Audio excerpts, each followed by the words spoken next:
Salut à tous et bienvenue. En utilisant le langage Python, nous allons résoudre ensemble dans cette vidéo un exercice très simplifié du jeu de mots Scrabble, en utilisant dans un premier temps la programmation procédurale et dans un second l'APO. So, let's go!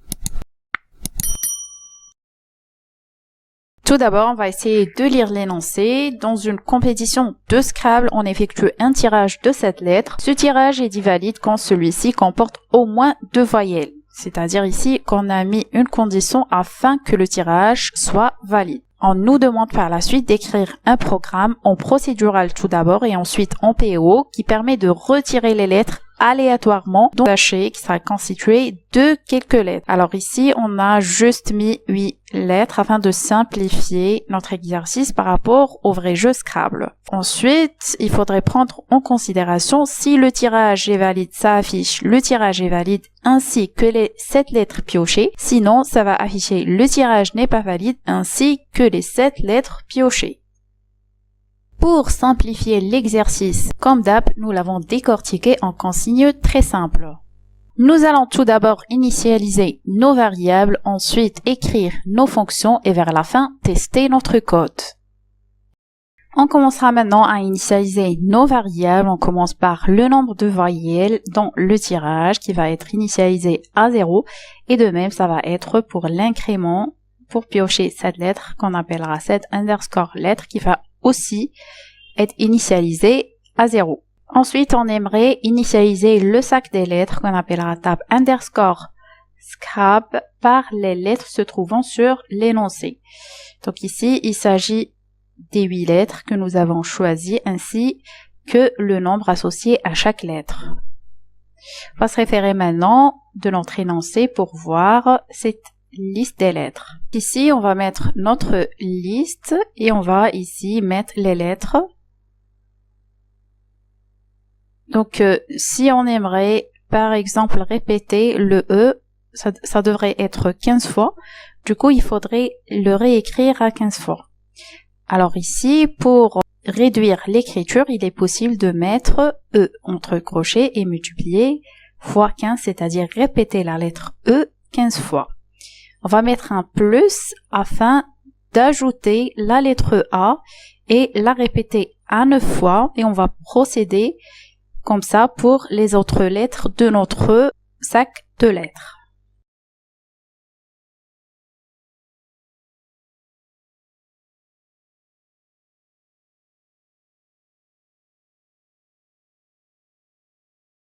Alors ici, pour avoir une idée du contenu de notre sac des lettres, il suffit de mettre ici un print et essayer d'exécuter afin de voir le contenu sur la console.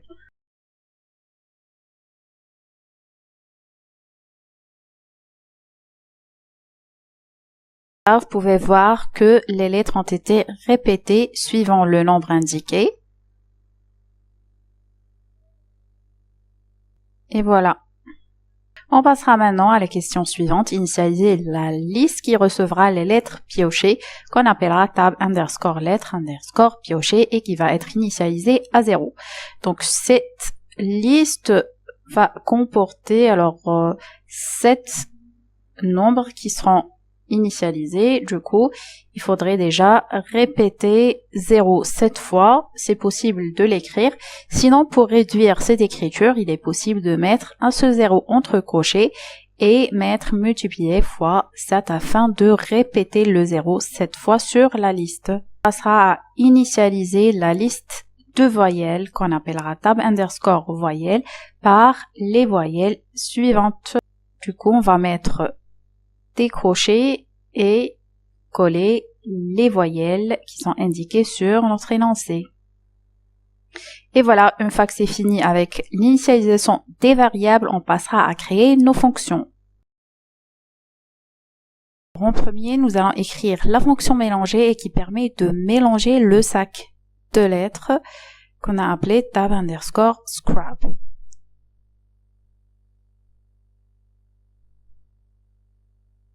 Ici, nous aurons besoin de la bibliothèque random qui permet de pouvoir choisir aléatoirement.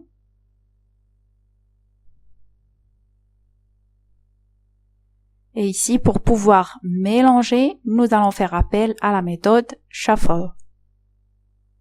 Et en argument, nous allons mettre ici notre tab_scrap.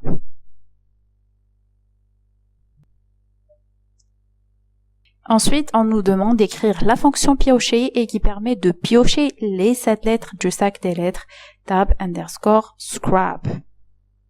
Ici, on va se servir d'une boucle.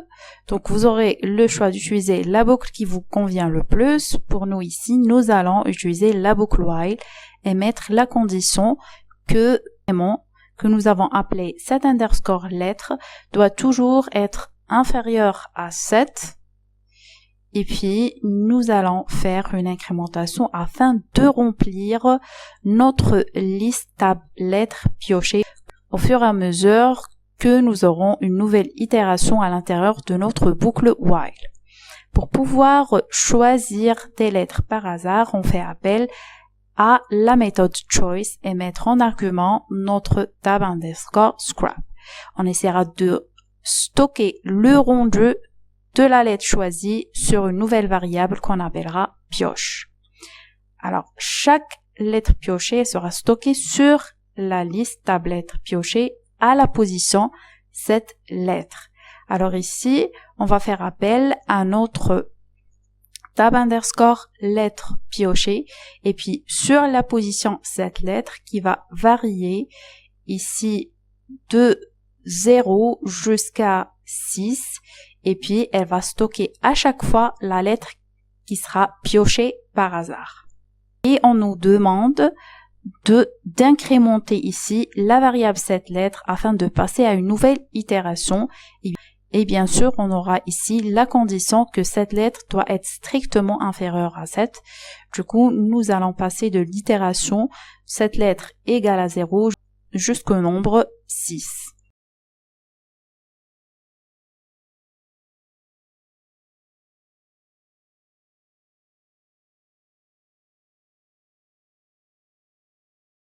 Et maintenant, on passera à écrire notre fonction comparer et qui permet de comparer les lettres piochées, tab lettres piochées avec la liste des voyelles. Donc, pour ce faire, nous allons utiliser ici une boucle for et choisir ici une lettre qui se trouve sur notre liste tab lettres piochées. Si cette lettre se trouve sur la liste des voyelles, à ce moment-là, on va incrémenter le nombre de voyelles qui est représenté par la variable nombre_voyelle.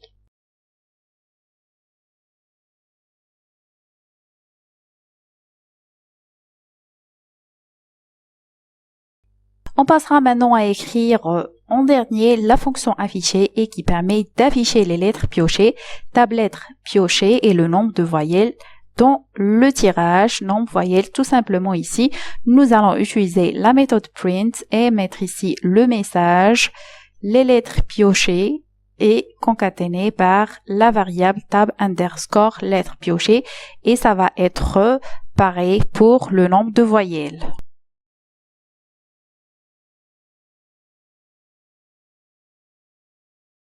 Ensuite, on doit vérifier les conditions qui se trouvent ici. Donc, si le nombre de voyelles est supérieur ou égal à 2, à ce moment-là, on doit afficher sur la console le tirage est valide. Alors, pour ce faire, nous allons ici mettre un if et mettre la condition sur le nombre de voyelles.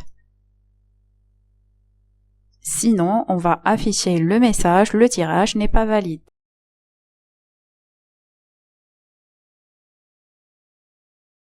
Pour pouvoir tester notre code, donc ici on va faire appel aux fonctions que nous avons déjà créées.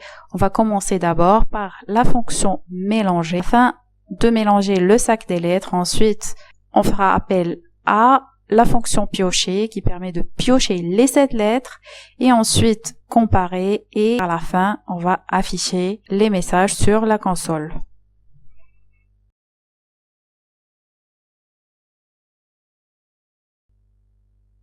On va essayer d'exécuter notre code.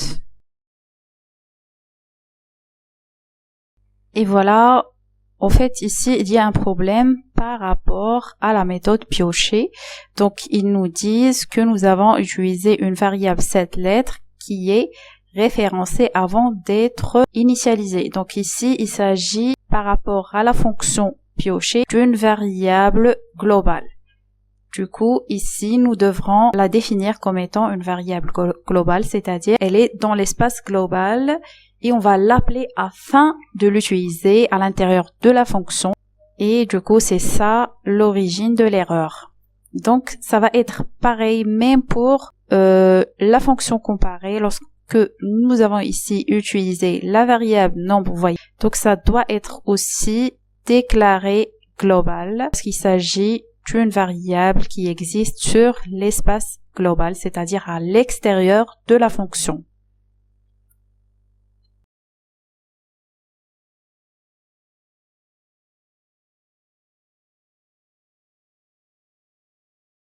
Donc voilà, on va essayer d'exécuter à nouveau. Et voilà, donc vous voyez les lettres piochées. Ici, il y en a 7. Et puis, vous voyez le message, le nombre de voyelles dans le tirage, c'est 4, puisque nous avons le E, le I, le E et le I. Donc, le tirage est du coup valide. On va essayer d'exécuter un nombre de fois afin de coïncider avec le cas où le tirage n'est pas valide. Donc, vous pouvez voir ici que le tirage n'est pas valide du fait que le nombre de voyelles est inférieur strictement à 2 puisque nous avons la seule lettre A qui existe parmi les lettres piochées. On sera maintenant à la deuxième phase de notre exercice qui nous permet de décrire notre code en suivant la programmation orientée objet afin d'avoir un code qui sera modulable et plus flexible. Du coup, nous allons créer notre classe Scrabble et qui aura les propriétés et les méthodes. Alors, comme on voit ici, c'est déjà prêt. Donc, il suffit de faire quelques modifs afin d'écrire notre classe Scrabble. Tout d'abord, nous allons créer notre constructeur dans lequel nous allons initialiser nos propriétés.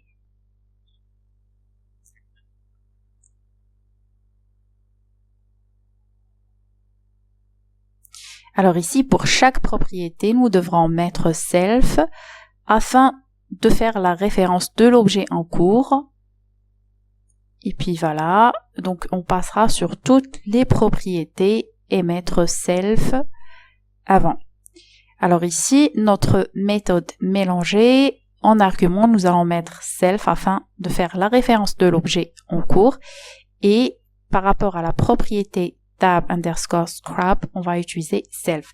Ça va être pareil pour les autres méthodes. Alors ici, sur la méthode piocher, nous n'avons pas besoin de déclarer la variable comme globale puisque nous utilisons maintenant la programmation orientée objet. On va faire référence à l'objet en cours et puis choisir ici la propriété qu'on aimerait utiliser.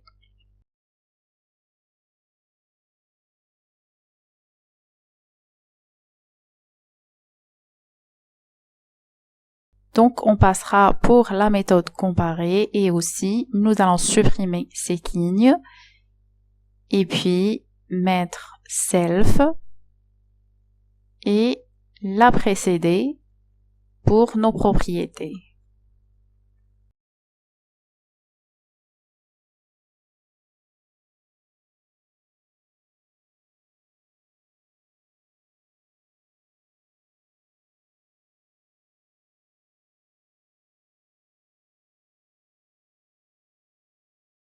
Et ça sera pareil pour la méthode affichée, mettre en argument self et voilà, faire pareil que les autres propriétés.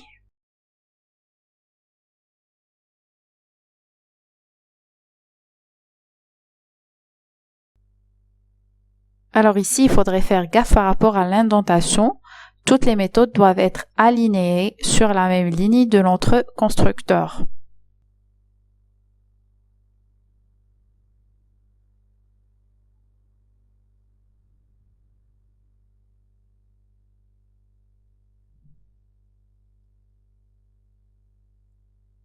Et voilà pour nous en assurer. Voilà, c'est bon. Ensuite, on passera maintenant, afin de tester notre classe, on doit instancier un nouvel objet de la classe Scrabble qu'on appellera objet Scrabble.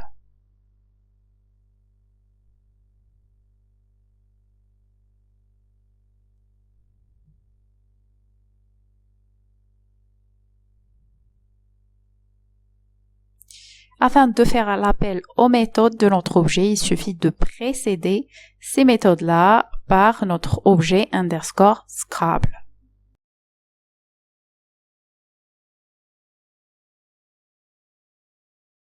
Donc maintenant, on va essayer de passer à exécuter notre code. Ici, il y a un problème à la ligne 28 du fait que nous avons oublié de mettre self pour appeler notre propriété cette lettre. On va essayer de rectifier ça et puis essayer de réexécuter le code.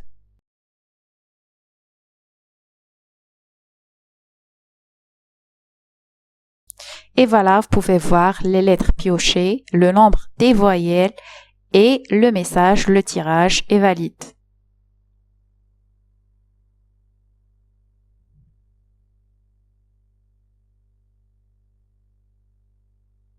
Pour m'encourager davantage à créer du contenu, n'oubliez pas de vous abonner à la chaîne, d'activer la cloche et de partager le contenu avec vos amis. Je vous dis à très bientôt.